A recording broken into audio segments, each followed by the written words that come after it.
stop everything you're doing right now and click on the link down below, because it will give you access to the latest research on the innovation gap by the Boston Consulting Group. Why am I so adamant about this? Because I think the report contains a lot of insights that are going to help you innovate with data. Here are a few examples. According to historical data from the firm, the correlation between value and innovation has never been stronger. The problem is that only 20% of us, or you, are actually ready and equipped to innovate. In the report, you'll find the 5 factors that are especially important for innovation readiness. They also lay out this CEO innovation agenda around customer insights, digitally transforming at the core, and getting your innovation flywheel spinning. Take a look at it. It's a great report. Often we talk about digital transformation and we forget that the point of digital transformation is actually to get you to a stage of continuous innovation, and this piece will help you. I also want to give a shout out to my good friend John Santaferraro, who this week reminded me that the origin of innovation is starting anew. And when I think about that, I think about creating time. What I mean by that is, if you're behind, you want to create time to accelerate innovation, catch up, maybe sometimes even leapfrog your competition. And if you're ahead, you want to create distance by having continuous innovation. Anyway, it's a great report. Take a look at it. Lots of great insights, lots of great guidance, and I think you'll enjoy it. Oh, and by the way, of course, welcome to the Data-Driven Carcast. This is episode 104, and this week we got a lot of great posts and insights. For instance, IDC predicting that the AI spending will reach $342 billion in 2021. That's really quite amazing, on pace to reach $500 billion, I think. Anyway, interesting predictions. Accenture telling us that failing to switch from experimentation to execution can put 75% of organizations out of business. I'll give you a link to my complete feed so you can get a look at all these resources. I also want to give a special shout out to 2 very special folks in the community. My first one is Australia's Post CIO Munro Farmer.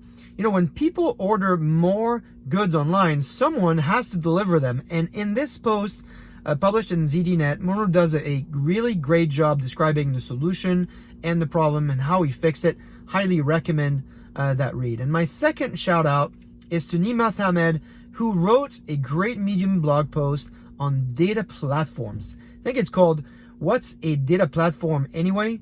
It's a great title, of course, but also he's got some great descriptions that I have to read you to make sure that you're catching some of his thoughts here. First of all, I love how he explained the whole concept from an example of a customer. In this case, he was talking about Uber.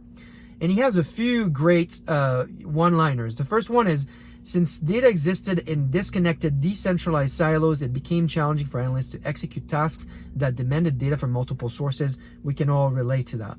He also explained that when a company matures and the data it produces grows, having a consolidated data repository becomes increasingly critical for analytics, BI, and AI.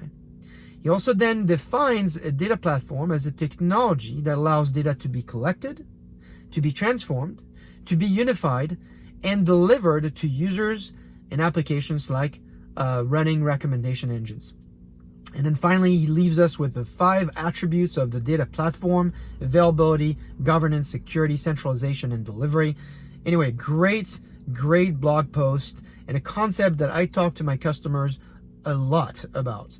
In fact, just this weekend, I was on the phone with a data leader who I've developed a great relationship with, is almost becoming a friend now, and we were talking about how he's approaching his data strategy.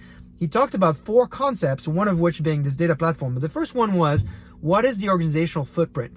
What do I have to deal with my peers, people above me, that are going to enable me to drive the data platform to execution, build a data culture?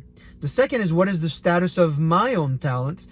How many data scientists to have? How many data engineers to have? How many data analysts to have? What's the ratio I should have of these folks to the rest of the business? And we've talked about this in the past. There's some great resources on that.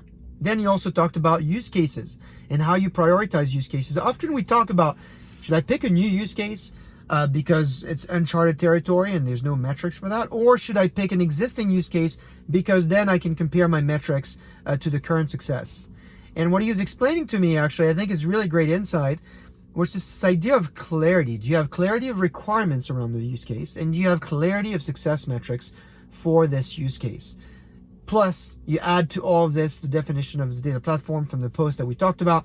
That gives you kind of the top 4 key considerations when driving your data strategy. So I'm curious, what do you think about these topics we talked about, the 4 considerations, and what do you think about the definition of the data platform? Does that definition work for you? Let me know in comments down here, or if you're shy, don't hesitate to send me direct messages, and I will see you next week.